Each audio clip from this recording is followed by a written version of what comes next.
తీవ్ర ఉత్కంఠ రేపుతున్న జీవీఎంసీ రాజకీయం క్లైమాక్స్ కు వచ్చేసింది. క్యాంప్ పాలిటిక్స్ కు ఇవాల్టితో తెరపడనుంది. విశాఖ మేయర్ పై కూటమి ఇచ్చిన అవిశ్వాస తీర్మానంపై ఈ రోజు ఓటింగ్ నిర్వహించనున్నారు అధికారులు. ఉదయం 11 గంటలకు జీవీఎంసీ కౌన్సిల్ సమావేశం ప్రారంభం కానుంది.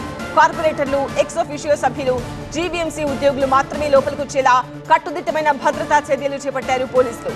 అంతేకాదు ఓటింగ్ ప్రక్రియ మొత్తం వీడియోగ్రఫీ చేయనున్నారు.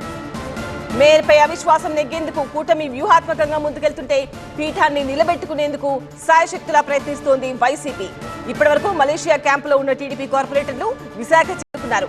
తమకు 75 నుంచి 80 మంది సభ్యుల బలం ఉందంటోన్న కూటమి నేతలు అవిశ్వాస తీర్మానం నెగ్గడం ఖాయమంటున్నారు. మరోవైపు వైసీపీ కూడా కౌంటర్ వ్యూహాలతో ముందుకెళ్తోంది. కౌన్సిల్ కు హాజరు కావద్దంటూ ఇప్పటికే 58 మంది కార్పొరేటర్లకు విప్ జారీ చేసింది వైసీపీ. విప్ ధిక్కరిస్తే చట్టపరంగా చర్యలు తీసుకుంటామని తన కార్పొరేటర్లకు వార్నింగ్ ఇచ్చింది వైసీపీ. ఒక్కో సభ్యుడున్న సిపిఐ, సిపిఎంలు కౌన్సిల్ సమావేశానికి దూరంగా ఉండాలని నిర్ణయించారు.